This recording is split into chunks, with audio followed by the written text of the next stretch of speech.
Well, I don't want to get ahead of myself too much, but if the Ottawa Senators and the Boston Bruins somehow play each other in the playoffs, I'm liking the Sens' chances because they end up taking 3 out of 4 against the Bruins this season. So tonight was the fourth and final meeting, and this was another pretty eventful one. I don't know if it was quite as eventful as yesterday's game, but oh man, this was a solid performance by the Sens, and it was kind of entertaining. It was a fun one to watch. So, Sunday, December 21st, the Sens played their 35th game of the season against the Boston Bruins.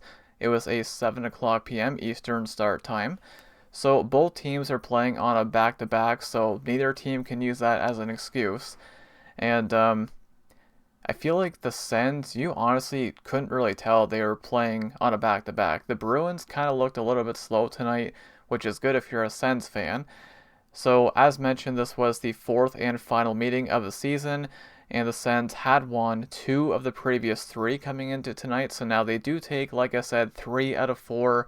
And yeah, just there's those teams that you do well against, and there's teams that you don't do well against. And well, I will be talking about a team that the Sens don't do very well against later on. You can probably figure out who it is. But, anyways, so starting goalies for tonight's game were Linus Ullmark for the Sens and Jonas Korpisalo for the Bruins. So the goalies going against their former teams.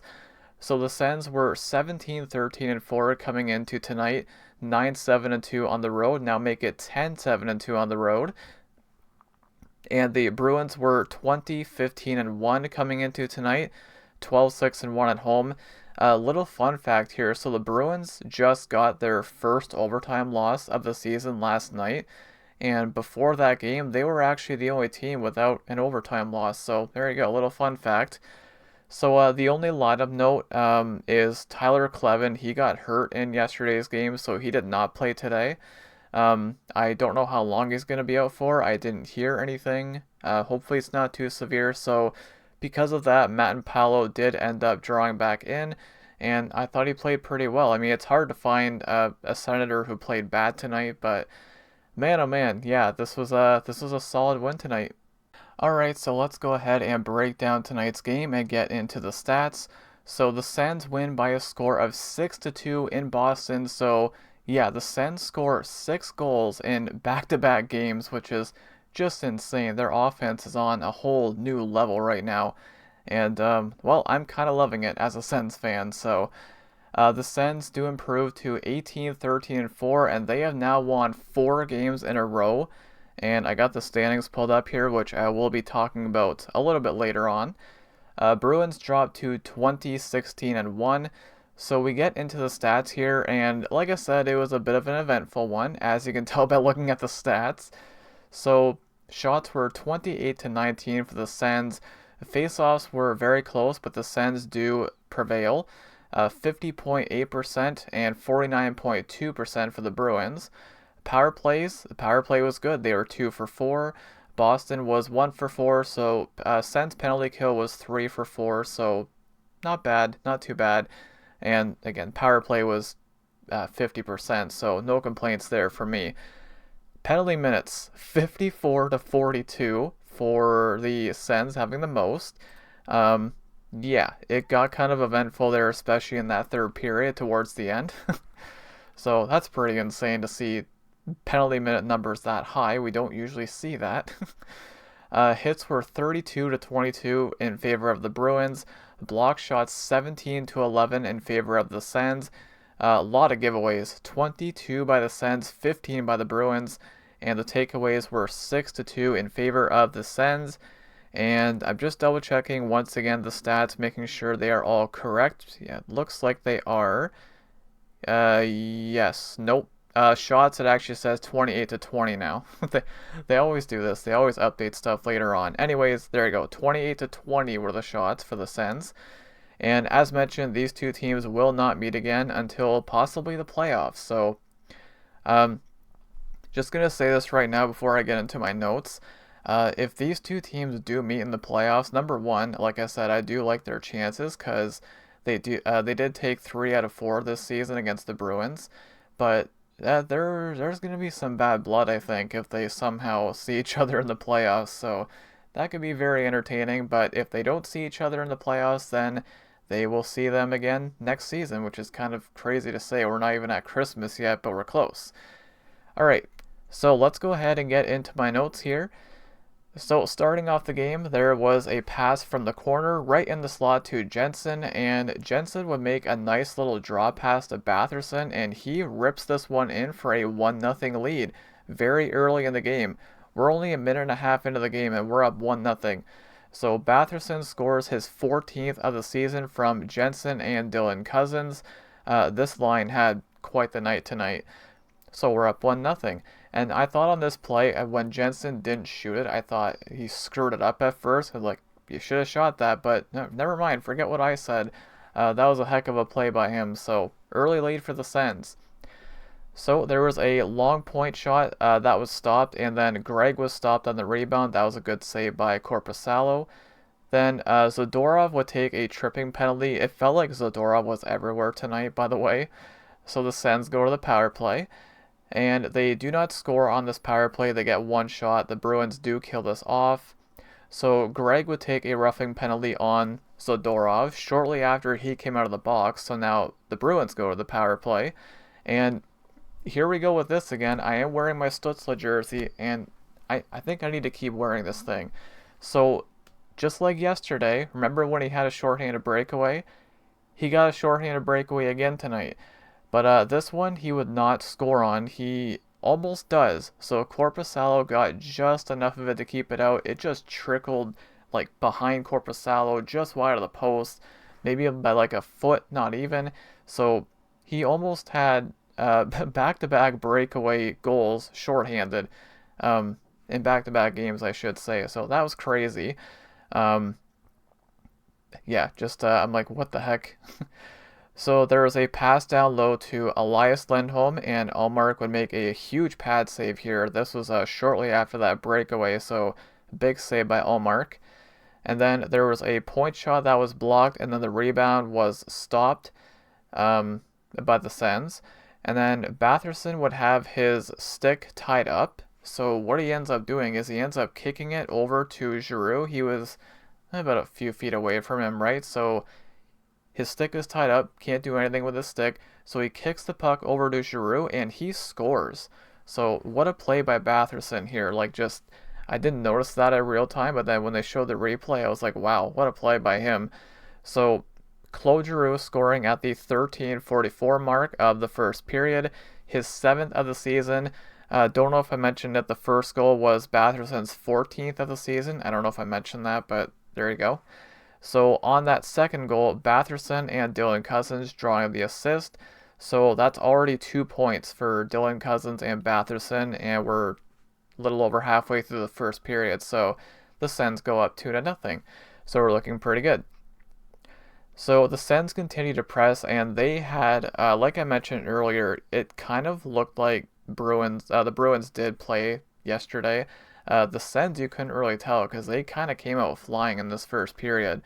So they would end up drawing a slashing penalty. I did not put who the Bruins player was, but Ottawa goes back to the power play.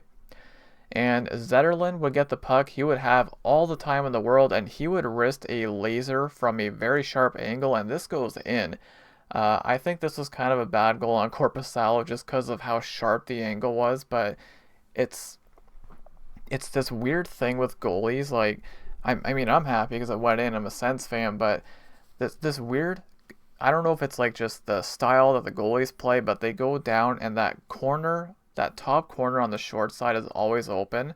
So hey, if you aim there, you place it properly, you're probably gonna score your fair share of goals, and that's exactly where Zetterlund placed it. So Zetterlund does score on the power play at the 16:47 mark. That is his 8th of the season from Chabot and Perron, and the Sens are up 3-0 in the first period. So I'm like, what a way to come out in this one after coming off a back-to-back game yesterday. So I thought after this goal, I thought they might pull Korpisalo here, but they don't, and I thought that was kind of interesting. They kept him in. So Ottawa would have a breakdown, and this would lead to a chance for Pasternak all alone in front, but he was stopped by Ullmark. That was a big save by him. So Stützle would take a cross-checking penalty, and then not long after that, Zub would end up tripping Geekie. Thankfully, Geekie had a pretty quiet night tonight. That guy's been on a roll this season. So this was a lengthy 5-on-3 for the Bruins, and I'm thinking, yeah, they're probably going to pop at least one in here, right? And sure enough, they do end up capitalizing here. So Pasternak would absolutely wire a one-timer in. This heck of a shot by him. We all know what Pasternak's all about, right? Just wires the one-timer off the post and in. That would make it 3-1. So the Bruins do score on the power play at the 19:07 mark. I do not like the fact that it was late in the period, but um, Zaka and McAvoy drawing the assist there. So, I mean, we're still feeling pretty good, right? So, now I have one more note here in this for the first period. So, Bruins are still on the power play. Sens are still shorthanded, and I'm not even kidding. Stützle would get another shorthanded breakaway, but he was stopped this time.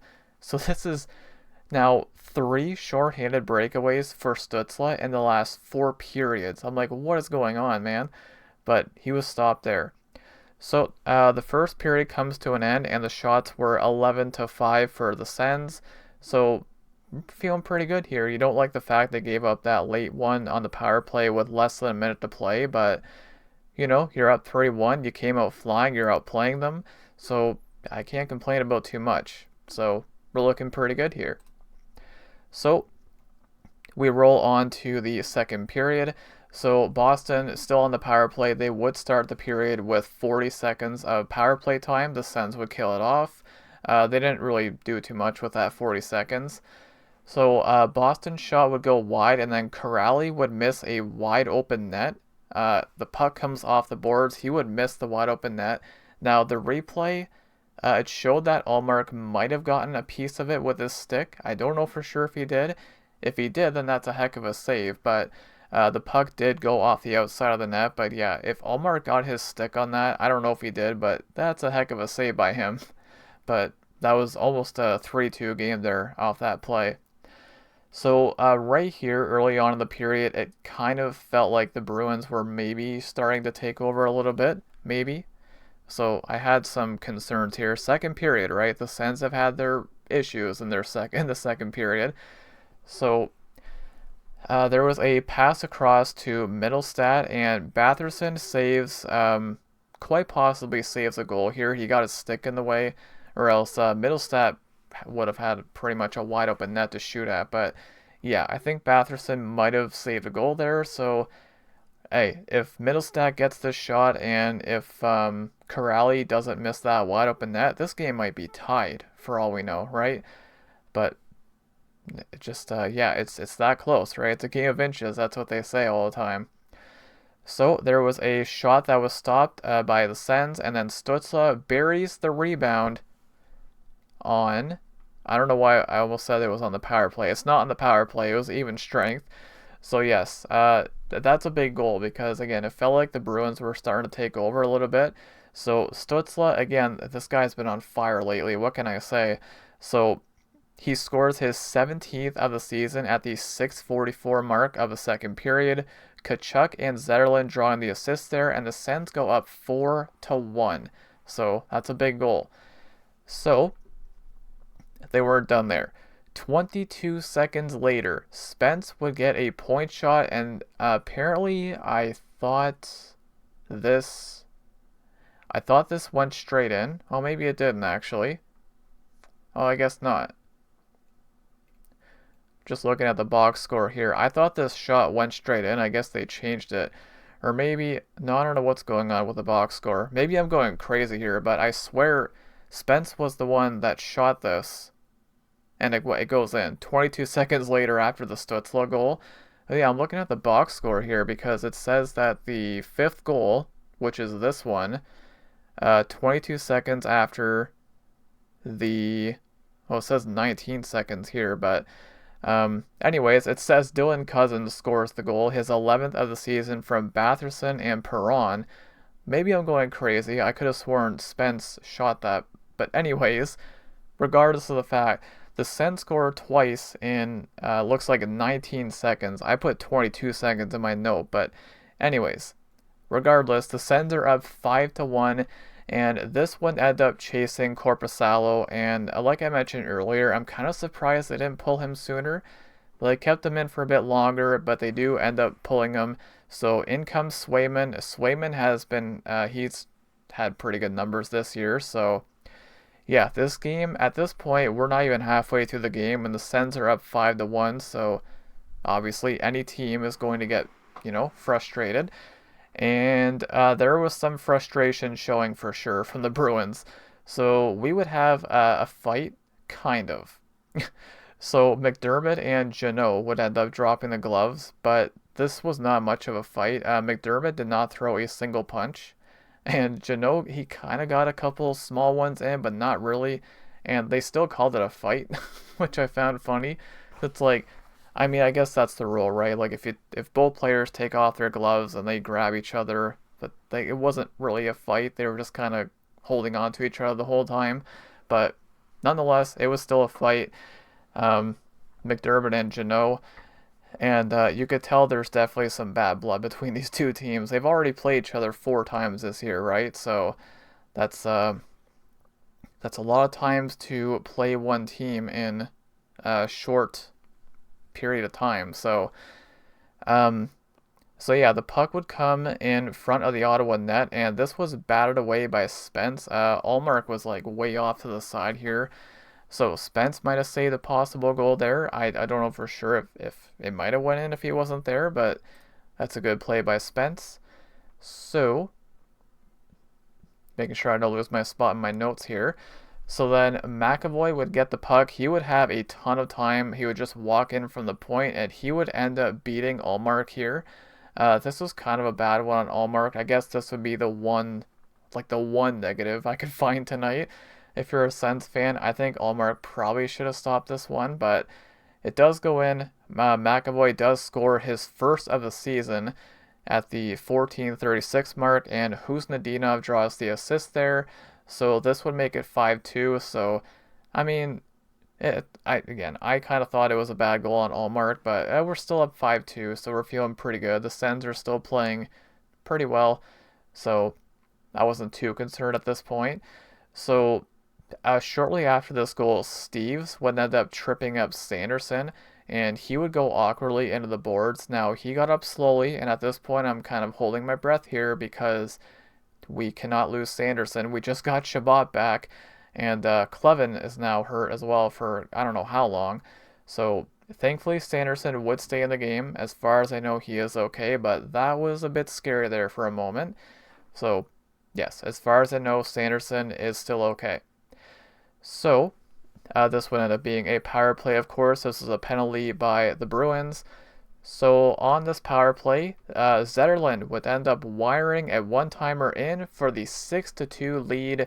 So, Zetterlund, here's a stat for you coming up. So, Zetterlund scores his 9th of the season, 2nd of the game on the power play at the 17:26 mark of the second period. Halliday and Giroux drawing the assist there.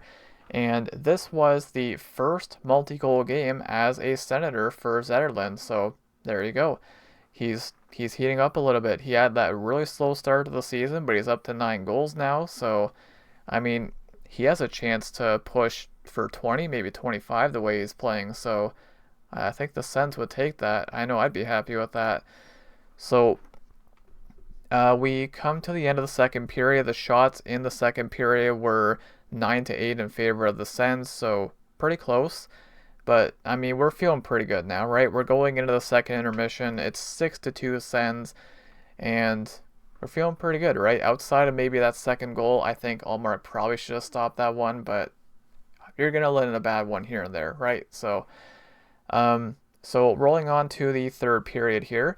Nick Cousins would end up tripping up Kastelik, so Boston would go back to the power play. The Sens would kill this off. Of course, there was no scoring in the third period, but there was some stuff going on. So, yeah, they do kill it off. Boston does get a couple of chances, but nothing too threatening. So I'm thinking like this favors Ottawa, right? It's kind of like a low event start to the third period. There's nothing going on. You got the 6-2 lead on the road. The crowd is out of it. So I'm thinking, yep, this is perfect for the Sens. So there was a one-timer by Lori that was stopped by Allmark. And the game right around here, it starts getting pretty physical. The hitting is ramping up for both teams. And then McDermott and Kastelik would drop the gloves and they would fight. So McDermott getting into his second fight of the game. And this was actually a pretty spirited one. So I don't know who the winner was. Make your pick. But yeah, McDermott's second fight of the game. And Kastelik, of course, the former Sen. So yeah, the game starts getting very, very chippy here. So shortly after that fight, Amadio would get a breakaway. He's been getting a lot of breakaways too in the last couple games. So that breakaway was stopped, and then a deflection right in front was stopped by Shabbat. So that could have easily went in. So not long after that, Husnudinov would get in all alone. That was a big stop by Allmark. So then Jeannot would take a penalty here. I did not put what the penalty was for, but he would take a penalty. And then there was a scrum with about a minute left, and this is where it got kind of crazy. So Dylan Cousins and Zadorov would get misconduct, so their nights were done, but there's only like a minute left to play. And there's a lot of chatting between the two teams of the benches, and there's a lot of delays here. And I'm thinking, this could get ugly here, right? So on the very next face-off, very next whistle, I believe it was Greg that got high-sticked by, I think it was Pasternak. So Greg and Pasternak would end up getting into a fight here. Who had those two getting into a fight? Like Greg I could maybe see, but Pasternak, no. And Greg would end up getting a pretty good shot on Pasternak. He was cut right on the lip, like right in the middle of his lip. So yeah, he got him with a pretty good one there. And this game got pretty ugly at the end. Like you can see the penalty minutes, 54-42. So yeah, it got ugly. I thought it could have continued, but it kind of calmed down after this. But yeah, there was just a long delay here. The chatting, a lot of chatting going on. I believe it was, I want to say Kachuk and McAvoy. They were over talking to the refs for what felt like forever. And it's like, those two guys are going to be teammates soon for Team USA as well, funny enough. So, yeah, this got pretty ugly at the end of the third period. And after all of that, out of all that, Boston would get a power play out of this.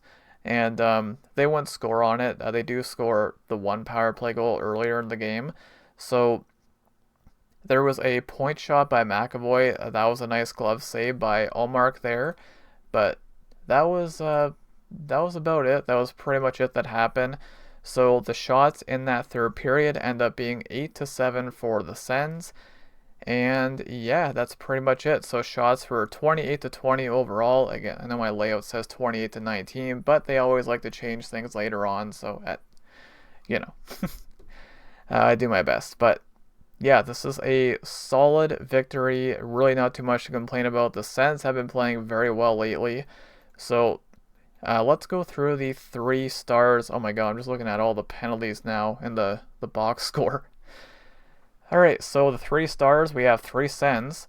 So first star of the game was Zetterlund. He had 2 goals and 1 assist. Second star of the game was Batherson. He had 1 goal and 2 assists. And the third star of the game was Dylan Cousins, who also had 1 goal and 2 assists. Alright, so we will go through the box score now. And like yesterday's game, there's a lot of stuff to read off. So I already talked about the 3 stars. So we also had Giroux with 1 goal and an assist. Perron had 2 assists. Kachuk and Halliday had 1 assist. And Stützle also had 1 goal. And then for the defense, we got Jensen and Chabot with 1 assist each. And plus minus, we got, for the defense, we have Chabot and Spence +3. Every other defenseman was even. And then for the forwards, so nobody was a minus. That's good to see. So forwards, Batherson and Dylan Cousins were +2. That's good for Dylan Cousins because I know his plus minus has been kind of ugly this season, so I think he's like -9 right now or something. Then we also have Kachuk, Stutzla, Zetterlund, Giroux, and Perron all +1. Um, just taking a quick look at the penalty minutes. I don't usually do this, but because there were a lot of penalty minutes. So 4 Sens players had at least 10 penalty minutes. So that being Greg, Dylan Cousins, McDermott, and apparently Jensen. I don't know, what did Jensen do? What? I don't know what he did, but I just want to take a quick look at that. The ice time, looks kind of hilarious, but I mean, I can understand this because you're up 6-2. You were leading the whole game. Leading forwards in ice time, you would never guess this. It was Amadio, of all people, 17-20. So, I mean, again, you can understand that. Like, they were resting their top guys. You got a big lead, so why not, right? I mean, even McDermott, like, he played 534. That's probably more than what he usually plays. So, yeah, I totally get that.